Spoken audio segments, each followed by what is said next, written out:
श्रेया आज घर पे है। उसको देखने एक लड़का आ रहा है शादी के लिए। उन्हें मेरी फीलिंग्स की कोई कदर ही नहीं है। क्या? ये जो लेटर मैं लिख रहा हूँ ये आपको श्रेया तक पहुँचाना है। मेरा वो लेटर पढ़ा, तुमने जवाब नहीं दिया। कौन सा लेटर सर? यार मैंने श्रेया को वो लेटर नहीं दिया यार। तुमने तो मुझसे कहा कि तुमने उसे वो लेटर दे दिया। हाँ, मुंह मीठा कीजिए।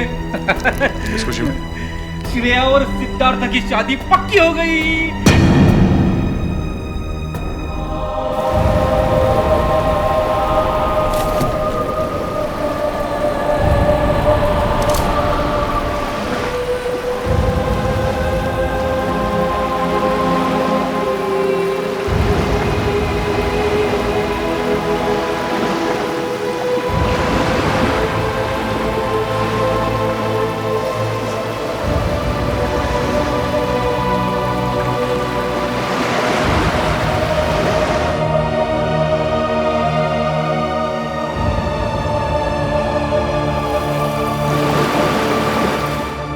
सर बोलिए ना, क्या बात है? नहीं वो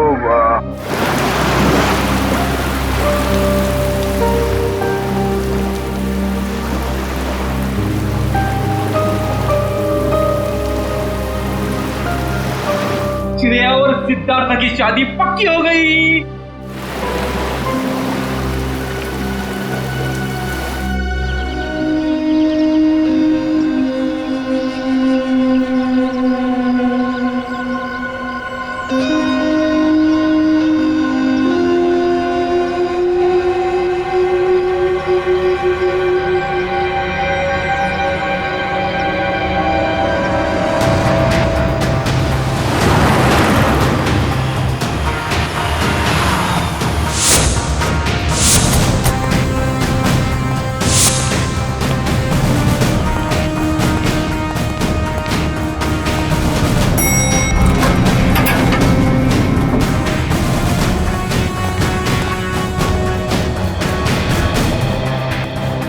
कहाँ है लाश? सर वो उस कैबिन में।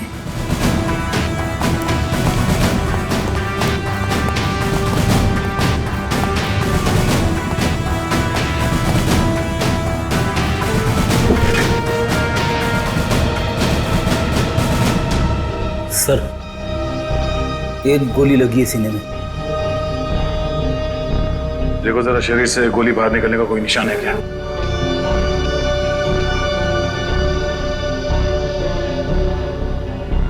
नहीं सर, कोई एग्जिट वोल नहीं है। गोली बाहर निकलने का कोई जख्म नहीं है।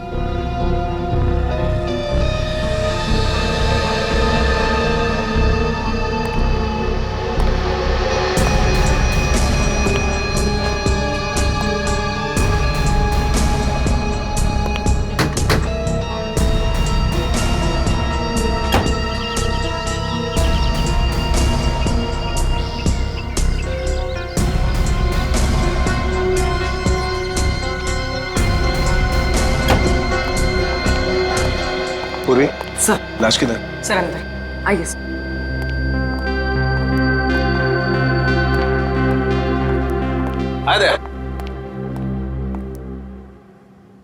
क्या बात है? तुम्हारा खास दोस्त कहाँ है? अभिजीत? इस आदमी के शरीर में गोली लगी है और कोई एग्जिट वुंड नहीं है। ठीक है, सब कमरे को अच्छी तरह से चेक करो। Excuse me. हाँ प्लीज प्लीज।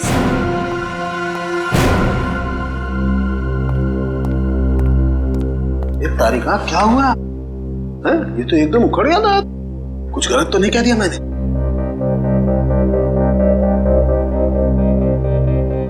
कैसे हुआ ये सब? हमें नहीं पता है सर। क्या नाम है आपका? जी श्लोक। कितने लोग काम करते हैं यहाँ ऑफिस में? कोई 20-22 लोग। 20-22 लोग। दिन दहाड़े कोई आपके डायरेक्टर के कमरे के अंदर घुस जाता है, उसे मार देता है, और आप में से किसी ने कुछ नहीं देखा? सर मैं आपको सिर्फ इतना बता सकता हूँ कि जो कुछ भी हुआ है वो 1:30 से 2 के बीच हुआ होगा। खून किसने किया वो आप नहीं जानते। खून कितने बजे हुआ ये आपको मालूम है? हाँ सर, क्योंकि सर के केबिन का दरवाजा 1:30 से 2 के बीच अपने आप लॉक हो जाता है। क्यों लॉक हो जाता है? वो तो नहीं पता, सर ने ऐसे ही बनवाया है। तो क्या करते क्या थे कैबिन में 1:30 से 2 के बीच? सर हो सकता है कि वो अपने वाइफ से बात करता हो और नहीं चाहता हो कि कोई उसे डिस्टर्ब करे। नहीं सर, सर शादीशुदा नहीं थे। तो फिर करते क्या थे वो? हाँ? पूजा करते थे, खाना खाते थे, क्या करते थे? सर वो घर से खाना खा के आते थे। और ये कैबिन का दरवाजा हर रोज ऐसे ही बंद होता था? जी सर। जी सर। तो फिर आज उसी दौरान उनका खून हुआ, ये आप लोग कैसे कह सकते हैं? सर ये शालिनी है। सर इनको अंकुश सर से मिलना था, ये दौड़ते हुए उनके केबिन में गए, लेकिन अरे शालिनी, तुम भाग के कहाँ जा रही हो? सॉरी रचना, वो बॉस से कुछ अर्जेंट काम है मुझे। सर से मिलने जा रही हो? लेकिन अभी तो 1:30 बजने वाले हैं, केबिन बंद हो जाएगा उनका। पता है, इसलिए तो जल्दी जा रही हूँ। Excuse me.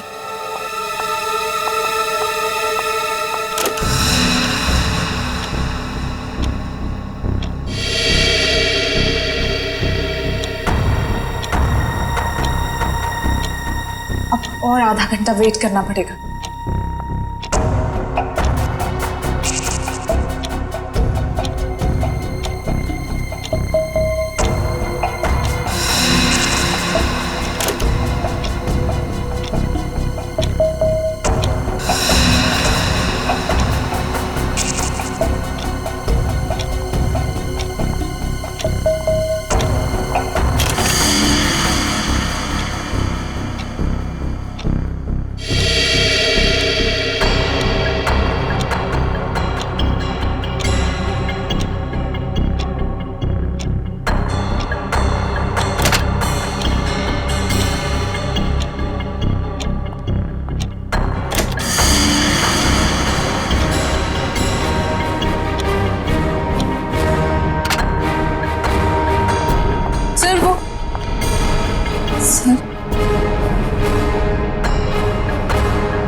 क्या हो गया बॉस को? तो इसीलिए आप लोगों का मानना है कि दरवाजा बंद होने के बाद उनका खून हो? हाँ सर। सर कैबिन में कोई हथियार नहीं मिला। सर हो सकता है कमरे में कोई ऐसा मैकेनिज्म हो जिससे गोली खुद ब खुद चल गई हो।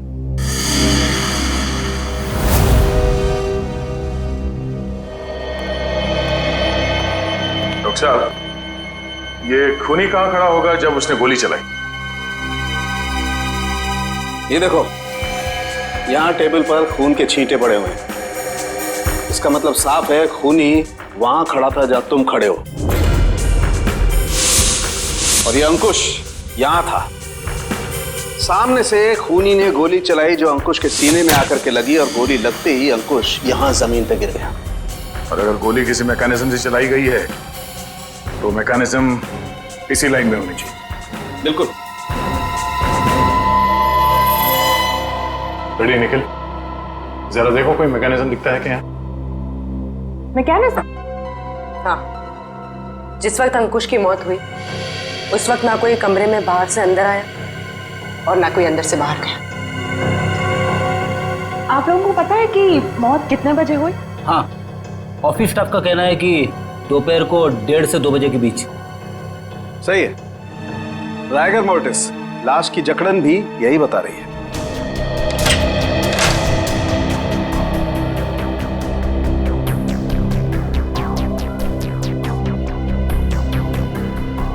सर यहाँ तो कोई मैकेनिज्म दिख नहीं रहा है। सर यहाँ भी ऐसी कोई चीज दिखाई दे नहीं रही है। कमरे में कोई आया नहीं और कोई मैकेनिज्म भी नहीं है, तो फिर इस आदमी को गोली लगी कैसे? कि ऐसा तो नहीं कि ये दरवाजा लॉक होने से पहले इसे गोली लगी हो? एक बात बताइए, आप में से किसी ने ये दरवाजा बंद होने से पहले अंकुश को जिंदा देखा था? No sir. नहीं सर। ठीक है, एक काम करो, शुरू से बताओ जब आपके बॉस अंकुश यहाँ इस ऑफिस में आए। सर वो बहुत परेशान थे और उन्होंने कृतिका को अपने केबिन में बुलाया। Okay sir, okay. रचना, क्या हुआ? बॉस बहुत ज्यादा गुस्से में है, कृतिका को अंदर बुलाया है।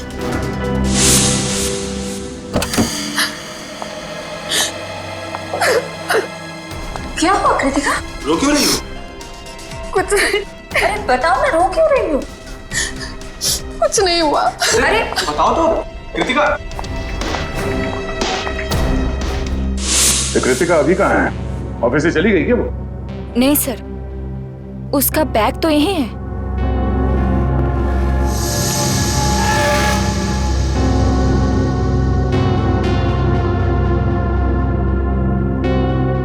जब कृतिका कैबिन से बाहर निकली तब अंकुश जिंदा था? हाँ सर। उसके बाद कौन गया कैबिन के अंदर?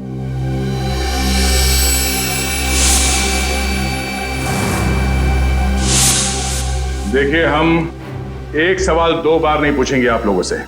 हम यहाँ ये पता करने की कोशिश कर रहे हैं कि आपके बॉस का खून किसने किया, और इसके लिए हमें आपके सहयोग की जरूरत है। और आपके ऐसे चुप रहने से कुछ हासिल नहीं होगा। इसलिए बताइए, कृतिका के बाहर आने के बाद अंकुश के कैबिन में कौन गया था? सर, त्र्यंबक, रचना और मैं। उस वक्त कितने बजे थे?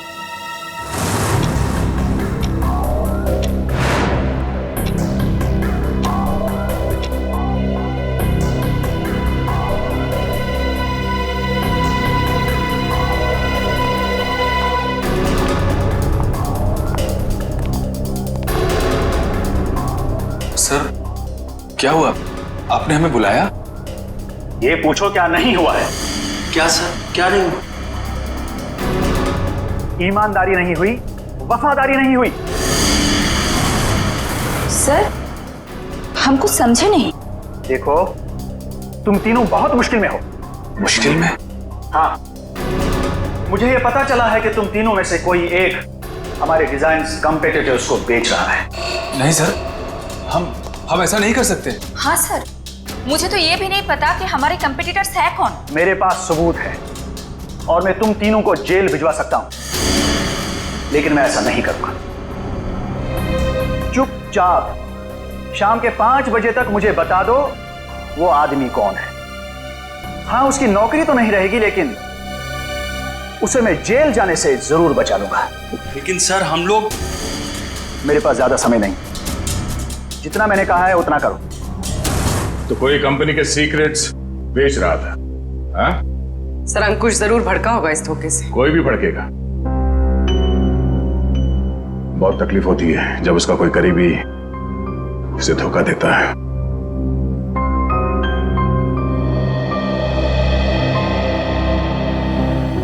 तुम तीनों में से कोई एक धोखेबाज है, वरना अंकुश सिर्फ तुम तीनों से पूछताछ क्यों करेगा इस बारे में? सर, हम बेकसूर हैं। कोई हमें फंसाने की कोशिश कर रहा है। तुम लोगों ने ही मारा है अंकुश को, और अब ये बेकसूर होने का नाटक कर रहे हो। नहीं सर, हम सच कह रहे हैं। अच्छा, वो तो हम पता लगा ही लेंगे कि क्या है सच और क्या है झूठ। तुम कितने बजे अंकुश के कैबिन से बाहर गए थे? सर, यही कोई 1:15 हो रहा होगा। और वो जिंदा थे जब तुम बाहर आई? हाँ मैम। जी। तो उसके बाद कौन गया था कैबिन में? सर, मुझे पता नहीं है। मैंने किसी को जाते हुए नहीं देखा सर। मैंने भी किसी को अंदर जाते हुए नहीं देखा। सबका जवाब एक ही है। सर, समझ में नहीं आ रहा है कौन सच बोल रहा है और कौन झूठ। सर, ये खूनी जो कोई भी है, सर इन तीनों के बाहर आने के बाद दरवाजा लॉक होने से पहले अंकुश के कैबिन में घुसा होगा। और अंकुश का खून करने के बाद शालिनी के आने से पहले निकल गया होगा। खूनी कौन हो सकता है? तो कमरे के अंदर घुसा और किसी ने उसे आते जाते नहीं देखा। अंकुश के कमरे से बाहर निकलने के बाद तुम तीनों कहाँ थे? सर, हम कॉन्फ्रेंस रूम की तरफ चले गए थे ये झूठे लगे इल्जाम के बारे में बात करने के लिए। लेकिन थोड़ी देर के बाद जब हम बाहर लंच के लिए आए तो देखा शालिनी अंकुश जी के रूम की तरफ जा रही थी। 1:15 से लेके शालिनी के कमरे के बाहर आने तक किसी ने किसी को कमरे के अंदर जाते हुए देखा? सर, हमने ध्यान नहीं दिया क्योंकि कृतिका ही ये सब देखती थी। ये कृतिका है कहाँ?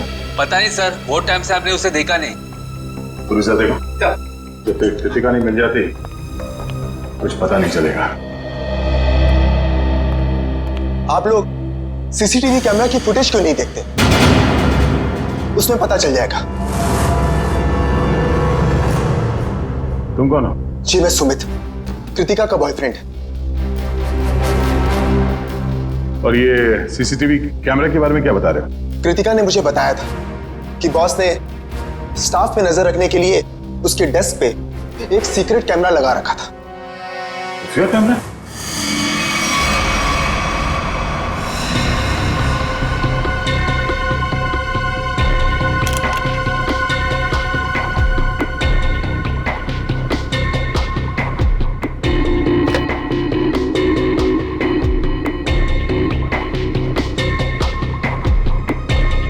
यहाँ पे तो कोई कैमरा दिख ही नहीं रहा है। खुफिया कैमरा है, छुपा के रखा होगा।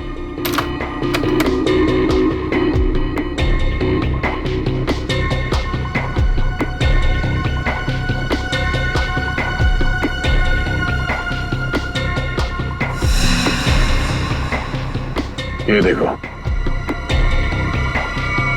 लाफिंग बुद्धा की आंखों में कैमरा है। निखिल, पता करो इसका रिसीवर कहाँ है।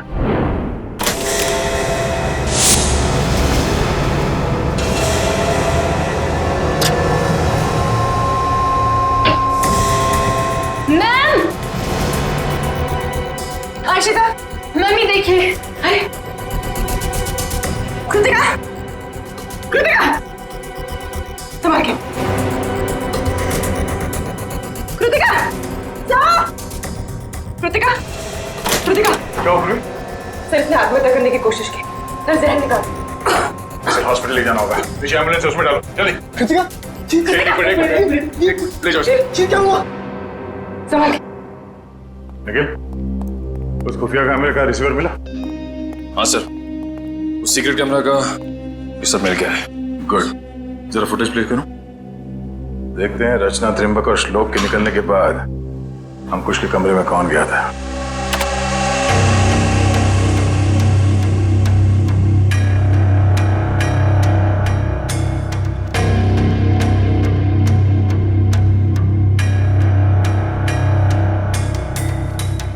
उन तीनों ने कृतिका के बारे में जो कहा था वो तो सही निकला। अब आगे देखते हैं।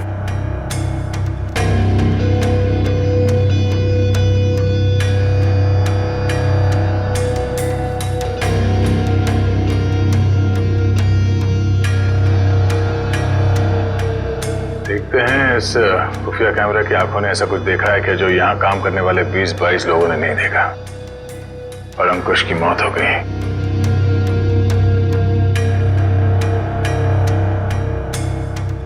एक मिनट रुको सर, ये आदमी कौन है?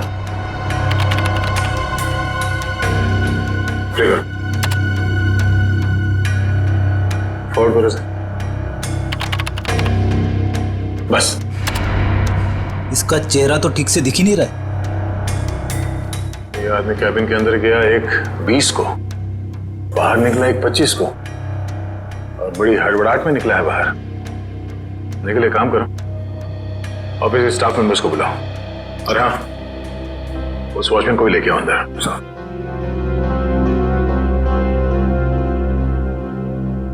आइए सर।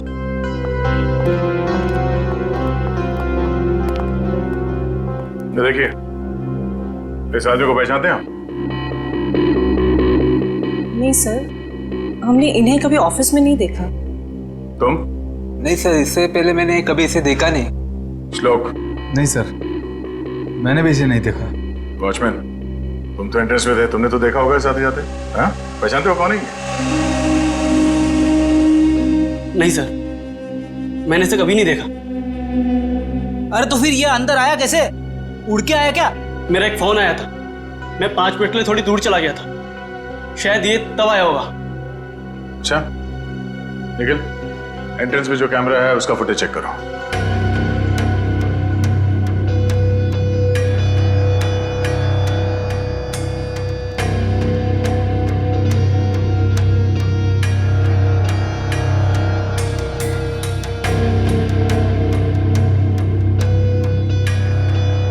एक मिनट,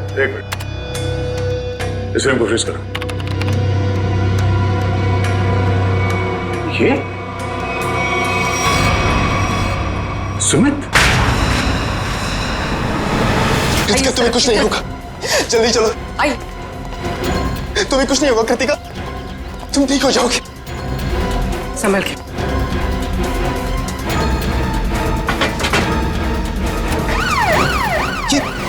नहीं जा रहा। ये क्या कर रहे हैं सर? कृतिका के पास मेरा रहना जरूरी है। तुम आज इस ऑफिस में से पहले भी आए थे ना? हाँ, कृतिका बहुत परेशान थी, उसी ने मुझे फोन करके बुलाया था। अंकुश का खून करने के लिए? ये कैसी बातें कर रहे हैं आप लोग? सच है, वही कह रहे हैं, समझे? तुम अंकुश के कैबिन में घुसे, इसका खून करके वहां से निकल गए और तुम कृतिका से मिले भी नहीं। सर ऐसा कुछ भी नहीं है, मेरी बात समझने की कोशिश कीजिए। आप लोग जैसा समझ रहे हैं ऐसा कुछ भी नहीं, मैंने किसी का खून नहीं किया है। चल अंदर चल, तेरी राम कहानी हम लोग वहीं सुनेंगे। सर मैं सच कह रहा हूँ, मैंने खून नहीं किया है। तुम्हारे गिड़गिड़ाने का कोई फायदा नहीं है, हम जानते हैं कि अंकुश का खून तुम नहीं किया है। काश सर, अगर मैंने उसका खून किया होता तो मुझे अपना गुनाह कबूल करने में खुशी होती। मैं उसे मारना चाहता था लेकिन मार नहीं पाया। तुम अंकुश को क्यों मारना चाहते थे? क्योंकि वो कृतिका को परेशान कर रहा था, उससे शादी करना चाहता था। कहता था कि अगर शादी नहीं करोगी तो उसे नौकरी से निकाल देगा। बार बार अपने एमडी होने की धमकी देता था। क्या करती बेचारी कृतिका, उसके ऊपर उसके बूढ़े माँ बाप की जिम्मेदारी थी। इसलिए तुमने बदला ले लिया अंकुश का खून करके? नहीं सर, तब मुझे कृतिका ने बुलाया था, वो बहुत रो रही थी। अंकुश ने फिर से उसे धमकी दी थी, पर जब मैं ऑफिस पहुंचा तब मुझे वो नहीं दिखी। तब मैं जाकर अंकुश को धमकाया और वहां से बाहर चला गया।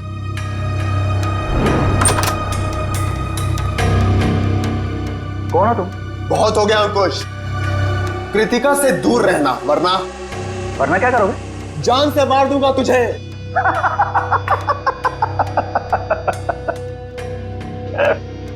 अरे जा, जो करना है कर, कृतिका सिर्फ मेरी बनेगी। अंकुश, तू यहां से निकल रहा है या मैं सिक्योरिटी को बुलाऊं? आउट। अभी तो जा रहा हूं लेकिन बहुत जल्द लौटूंगा और तब तुझे मुझसे बचाने के लिए कोई नहीं रहेगा, कोई नहीं रहेगा।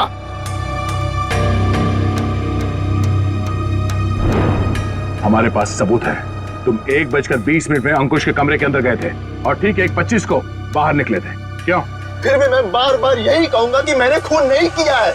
देखो सुमित, दया सर को गुस्सा मत दिलाओ, सीधी तरीके से मान जाओ कि खून तुमने किया है।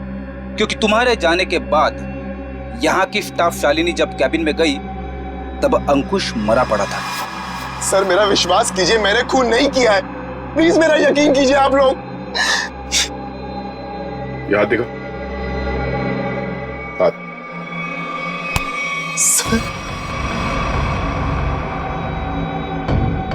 गन पाउडर की स्मेल, स्प्रे देना। एक मिनट।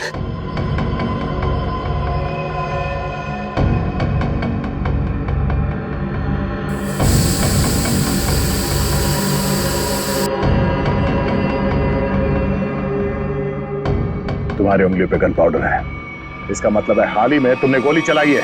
नहीं सर, अंकुश का खून तुम नहीं किया है। मैंने गोली नहीं चलाई सर। तो फिर ये गन पाउडर तुम्हारी उंगलियों पे कैसे आया? सर प्लीज सर, मेरा विश्वास। गन पाउडर कैसे आया तुम्हारे हाथ पे? सर वो मेरे पास मेरी अपनी गन, उससे गलती से चल गई थी जब मैं आज अपने घर पर था। तुम्हारे पास अपनी गन है? लाइसेंस है? हाँ? नहीं।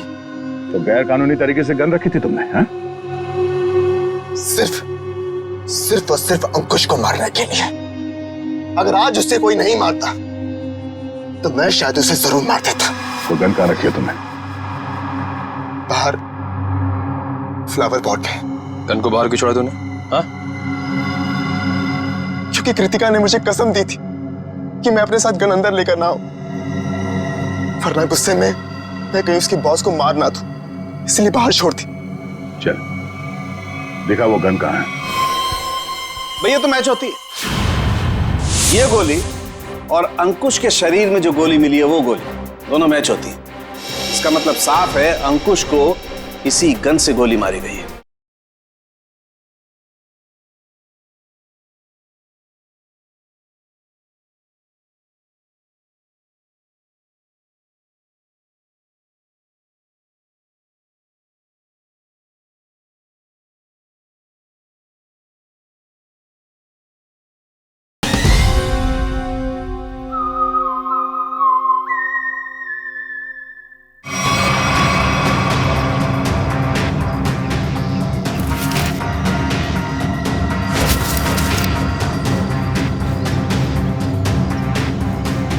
ये तुम्हारी का?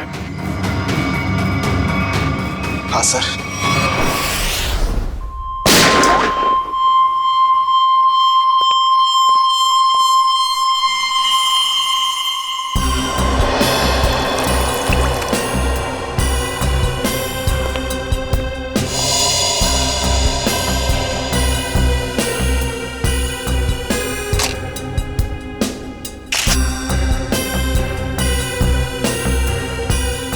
मेरी समझ में नहीं आ रहा है कि आप लोग मेरी गन को चेक क्यों कर रहे हैं, जबकि मैं इसे ऑफिस में लेकर गया ही नहीं था। दोनों बार प्लांट में ही छिपा दिया था। तुम कितना सच बोल रहे हो कितना झूठ अभी पता चल जाएगा। भैया तो मैच होती है। ये गोली और अंकुश के शरीर में जो गोली मिली है वो गोली दोनों मैच होती है। इसका मतलब साफ है अंकुश को इसी गन से गोली मारी गई है। अब बोलो, तो तुमने दोनों बार ये गन ऑफिस के बाहर वाले गमले में छुपा दी थी? सर मैं आपसे बार बार कह रहा हूं कि मैंने अंकुश को नहीं मारा। जब मैं उसके कैबिन से बाहर निकल रहा था तो वो जिंदा था।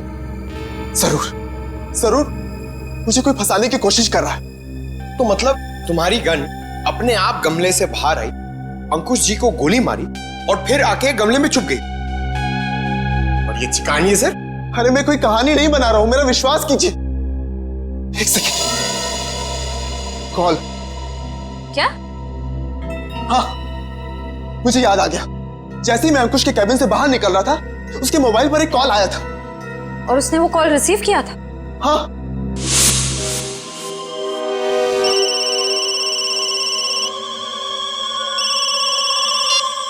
हाँ बोल।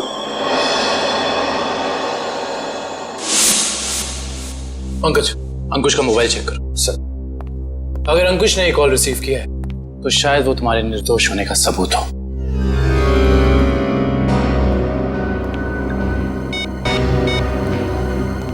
सर, अंकुश को 1:25 पर कॉल आया था सर, और 7 मिनट तक कॉल चली थी। 7 मिनट? 1:25 को कॉल आया था। दरवाजा बंद होता है ठीक 1:30 बजे, यानी कि दरवाजा बंद होने के 2 मिनट बाद तक ये कॉल चला। सर शायद वो जिंदा था। पंकज, इस नंबर पर कॉल करके चेक करो कि वाकई इस आदमी की अंकुश से बात हुई थी कि नहीं।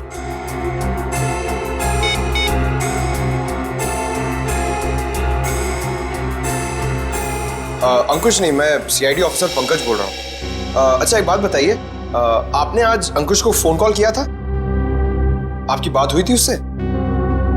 अच्छा, लगभग कितने मिनट तक बात हुई थी? 5 से 7 मिनट। अच्छा ठीक है, थैंक यू वेरी मच। नहीं कोई टेंशन। सर 7 मिनट तक बात हुई थी सर। देखा सर, मैं सच कह रहा हूं, मैंने अंकुश को नहीं मारा है।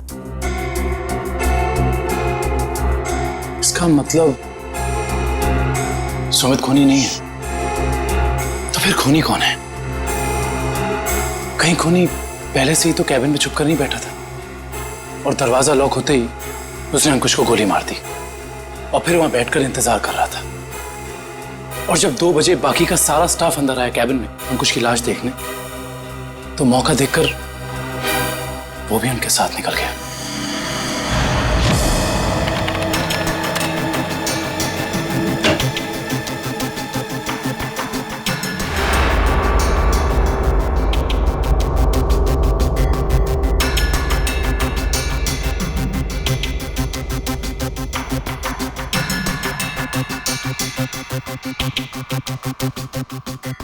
ये देखिए सर, शालिनी के चीखने के बाद जो 6 लोग कैबिन के अंदर आए थे वही 6 लोग कैबिन से बाहर गए।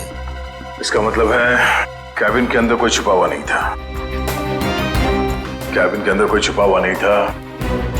इस दरवाजे से कोई अंदर नहीं आया। और अंकुश इस कमरे में अकेला था जब ये दरवाजा बंद हुआ। तो इस कमरे के अंदर आने का इस दरवाजे के अलावा सिर्फ एक ही रास्ता है, वो है ये खिड़की।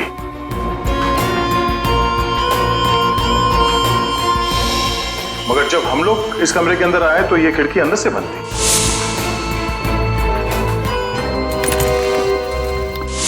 तो अगर हम ये मान के चले कि कोई इस खिड़की के जरिए अंदर आया है तो नीचे से ऊपर आना तो बहुत मुश्किल है, और किसी ने तो देखा ही होगा उसे ऊपर आते हुए। दूसरा रास्ता बचता है ऊपर टेरेस से, और वो केमिकल तब रिएक्ट करेगा जब आप लोगों के हाथ पे लगा हुआ केमिकल उसके कांटेक्ट में आएगा। आप लोगों के हाथ चमकने लगेंगे अंधेरे में। Lights off.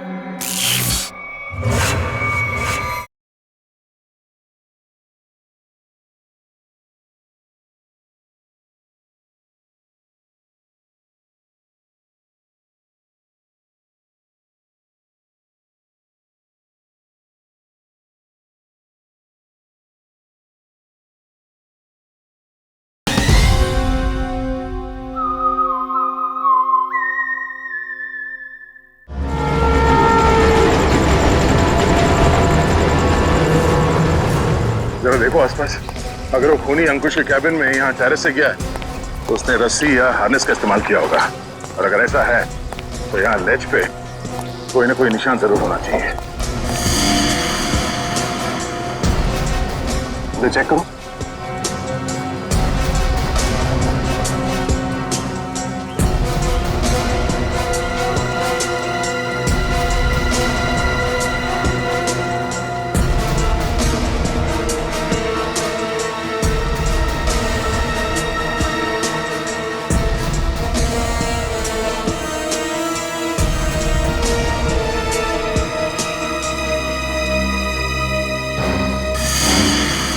ये देखो, यहाँ पर निशान है।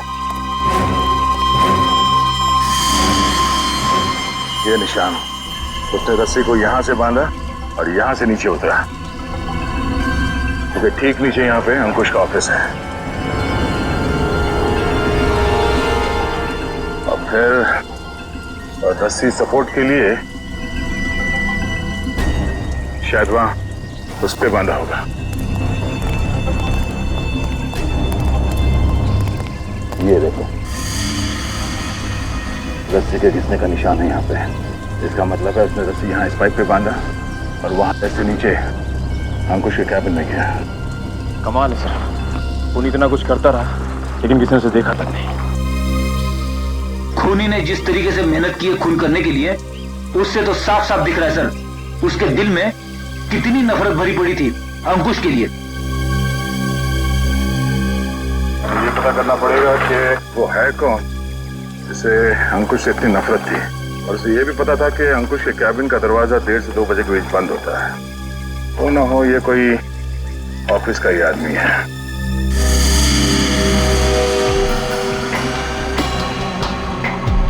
खूनी टेरेस से रस्सी के सहारे नीचे उतरा और फिर खिड़की के रास्ते कैबिन में आया। लेकिन आपने तो चेक किया था, खिड़की अंदर से बंद थी जिसका बाहर से खुलना नामुमकिन था। Exactly Freddy. इसका मतलब है खून होने से पहले खूनी ने या उसका साथ देने वाला कोई ना कोई इस ऑफिस में था जिसने छुपके से ये लैच, खिड़की का लैच खोल दिया ताकि इसे बाहर से खोल सके। फिर सर खूनी ने खिड़की को अंदर से लॉकअप किया। ये शायद तब हुआ होगा जब ऑफिस के बाकी के स्टाफ मेंबर्स अंकुश की लाश देखने के लिए कैबिन के अंदर घुसे। खूनी यहाँ से अंदर आया और उसने अंकुश को गोली मार दी। गोली चलने की आवाज नहीं, शायद गन पे साइलेंसर लगा हुआ था। और फिर अपना काम करने के बाद खूनी वापस इस खिड़की से ऊपर चला गया। मगर खूनी ने एक गलती कर दी। वो क्या सर? लैच। जब उसने खिड़की खोलने के लिए ये लैच ऐसे खोला होगा, जाहिर सी बात है उसने ग्लव्स पहनने की तकलीफ नहीं की होगी। इसका मतलब खूनी के उंगलियों के निशान उस लैच पे है। हाँ फ्रेडी, और अब ये उंगलियों के निशान ही हमें खूनी के गर्दन तक ले जाएंगे।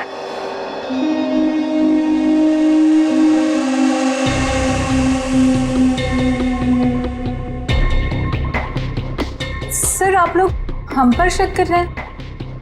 हाँ, क्योंकि खूनी आप लोगों में से कोई है। ये क्या कह रहे हैं आप सर? सही कह रहे हैं, थोड़ा इंतजार करो। उस खिड़की के लैच पे जो उंगलियों के निशान मिले हैं, अगर वो आप में से किसी के फिंगरप्रिंट्स के साथ मैच होते हैं तो पता चल जाएगा कि अंकुश का खूनी कौन है।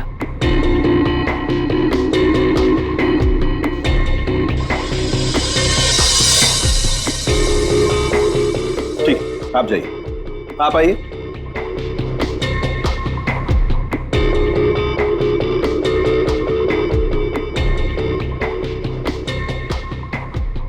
ठीक, जाइए।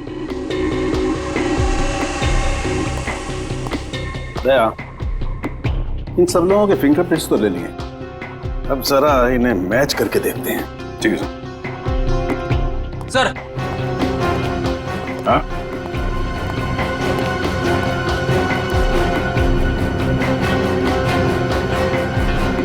खूनी ने टेरेस से नीचे उतरने के लिए जिस रस्सी का इस्तेमाल किया था वो रस्सी कहीं मिल नहीं रही है। अच्छा, रेडी, वो रस्सी यहाँ ऑफिस में होनी चाहिए। ढूंढो, देखो कहाँ है वो रस्सी। सबसे बड़ा सबूत है, इस फिंगरप्रिंट से भी ज्यादा बड़ा। अगर वो रस्सी मिल गई तो समझ लो खूनी अपने आप अपने हाथ आ जाएगा।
सॉरी भाई दया। क्या बात है डॉक्टर तारिका? केबिन में मिले फिंगरप्रिंट्स इनमें से किसी से मैच नहीं हो रहे। ये कैसे हो सकते डॉक्टर तारिका? इनमें से किसी न किसी के उंगलियों के निशान मैच होने चाहिए थे। आप लोगों से कोई गलती हो गई होगी। नहीं यार दया, ऐसा नहीं है, हमसे कोई गलती नहीं। हो सकता है दया इनमें से कोई खूनी नहीं होगा, तो खूनी नहीं होगा तो फिंगरप्रिंट्स कैसे मैच होंगे? हो सकता है इस बार गलती आप लोगों से होगी। नहीं, मैं सही हूं और मैं साबित भी कर सकता हूं। खूनी इन्हीं में से कोई है और वो खुद ब खुद सामने आएगा। सामने आ जाएगा मतलब तुम्हारे सामने आकर के खड़ा हो जाएगा, कहेगा लीजिए दया जी मैंने खून किया, मुझे हथकड़ी पहना दीजिए। यार बात कर। डॉक्टर साहब इस बार ऐसा ही कुछ होगा। डॉक्टर साहब ने आप लोगों के हाथ पे एक केमिकल लगाया था। वो केमिकल रिएक्ट करेगा और वो केमिकल तब रिएक्ट करेगा जब आप में से जो खूनी है वो ऊपर टेरेस पे जाके पानी के टैंक के अंदर से वो रस्सी निकालेगा। वो रस्सी हमें तब मिल गई थी जब पहली बार हम लोग छत पे गए थे।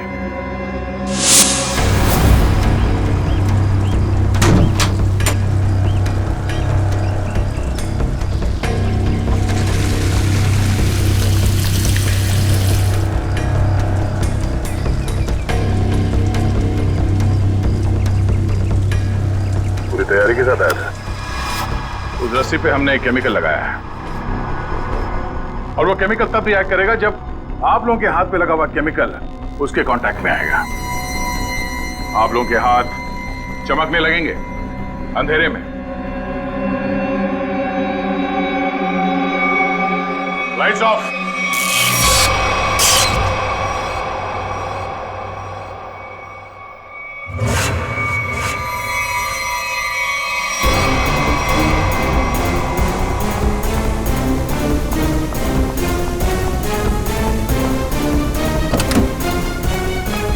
बस बहुत भाग लिया, अब और नहीं।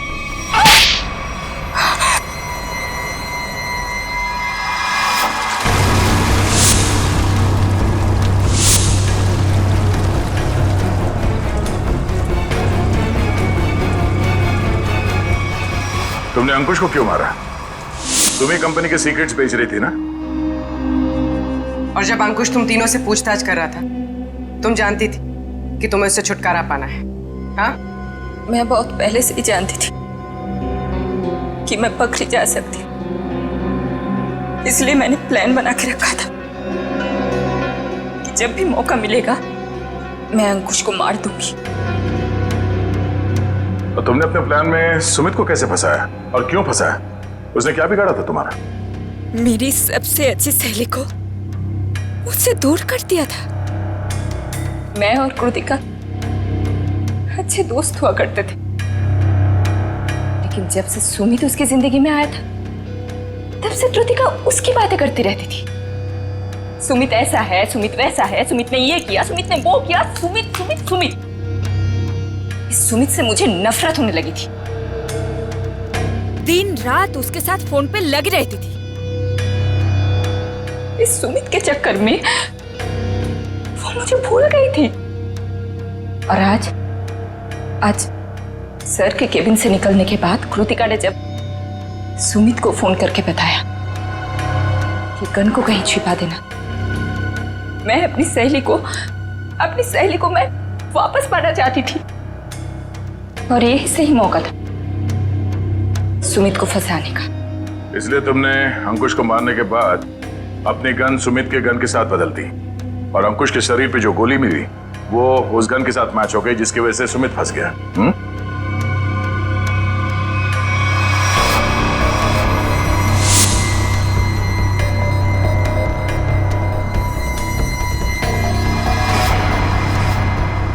और जब अंकुश अपने कैबिन में तुम तीनों पे भड़क रहा था, उस वक्त तुमने चुपके से उस खिड़की का लैच खोल दिया।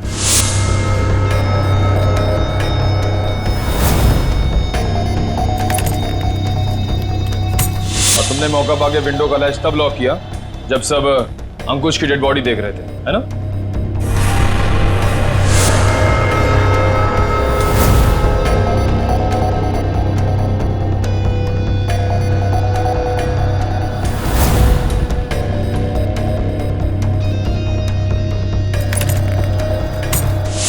तुम्हें कैसे मालूम कि सुमित के पास कौन सी गन है?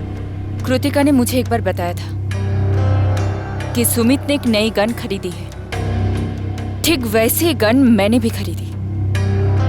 और आज जब सुमित दोबारा ऑफिस में आया तो मुझे पता था कि वो गन फिर से कहीं बाहर रख के आया होगा। और मौका मिलते ही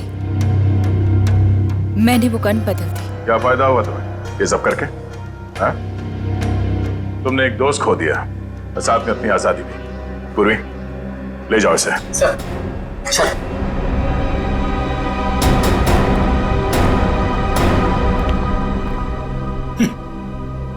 लोग भी दोस्ती में क्या क्या करते हैं सर। हाँ फ्रेडी, कुछ तो पीठ पे छुरा घोंपते हैं।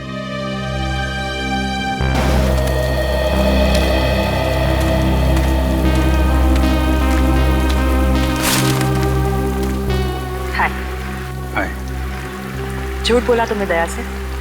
हाँ, भाई जैसा ना वो तुम्हारा, इस तरह से दिल दुखाया? कैसी बात कर रहे हो तारिका? मैं तो सपने में भी उसका दिल दुखाने की नहीं सोच सकता। उसको दुख ना हो इसलिए मैंने झूठ बोला। अभिजीत, झूठ के पैर नहीं होते, वो ज्यादा दूर तक चल नहीं सकता। तुम्हें दया को सब कुछ सच सच बता देना चाहिए था। बताया था मैंने सच उसे, कड़वा सच। मैं सिर्फ ये जानने आया था कि श्रेया ने उस लड़के को हाँ बोला है या नहीं। नहीं, वो हाँ बोल दिया श्रेया ने। लेकिन जब मैंने दया का चेहरा देखा, लगा जैसे किसी गोली ने उसके सीने को चीर दिया है।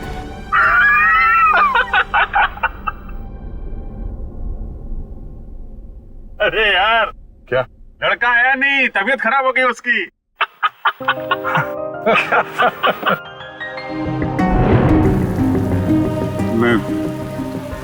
मैं दया को इस हालत में नहीं देख सका। मैंने बात पलट दी, मैंने कहा कि मजाक था। सिद्धार्थ का परिवार तो आया ही नहीं। मैं जानता हूं ये गलत है तारिका, लेकिन ये गलत उस समय मुझे सही लगा। और दया का इतना इंपॉर्टेंट लेटर श्रेया को ना देना, ये भी तुमको सही लगा? क्या लगता है तुम्हें कि मैं जानबूझ के ये सब कर रहा हूं? मैं नहीं चाहता दया और श्रेया एक हो। दुनिया मुझे कुछ भी कहे, मुझे कोई फर्क नहीं पड़ता, लेकिन तारिका तुम मुझे गलत समझ रही हो। बहुत दुख हुआ मुझे, बहुत दुख हुआ। गया था मैं श्रेया के घर वो लेटर लेके। नमस्ते अभिजीत, तुम आओ अंदर आओ। श्रेया से थोड़ा काम था, वो है क्या? हाँ है, बैठो, मैं उसे बुलाती हूँ, बैठ जाओ।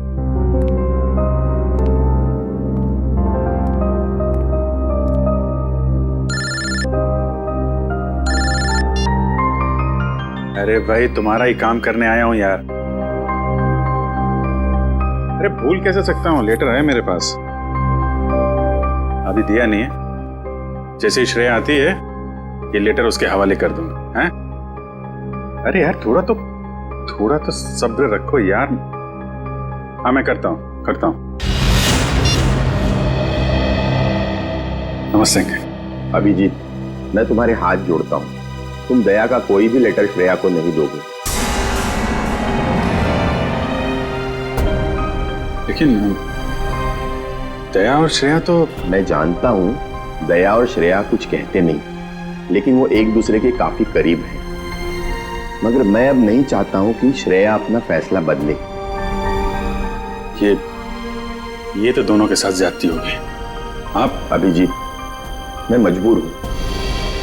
मैंने पिछले साल सिद्धार्थ के पिता से एक बड़ी रकम उधार ली थी, जो मेरे अलावा मेरे घर में कोई नहीं जानता। और अगर श्रेया ने इस शादी से इनकार किया तो वो लोग सारे पैसे वापस मांग सकते हैं, जो मैं अभी देने की स्थिति में नहीं हूँ। लेकिन अंकल, ये तो इस श्रेया की जिंदगी का सवाल है। तो मैं क्या करूं? इतने पैसे कहां से लाऊं?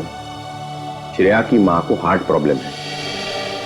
तुम लोगों की जरा सी गलती हमें प्रॉब्लम में डाल सकती है। देखिए, अगर सिर्फ पैसे की बात है तो हम लोग मिलकर कोशिश कर सकते हैं। पैसा तो... नहीं, वो बात नहीं है। पैसे का इंतजाम हो चुका है, बस 1-1.5 महीने की बात। एक बार मैं उनके सारे पैसे लौटा दूं, उसके बाद तुम ये लेटर श्रेया को दे देना। लेकिन तब तक ये बात हम दोनों के बीच ही रहनी चाहिए, प्लीज।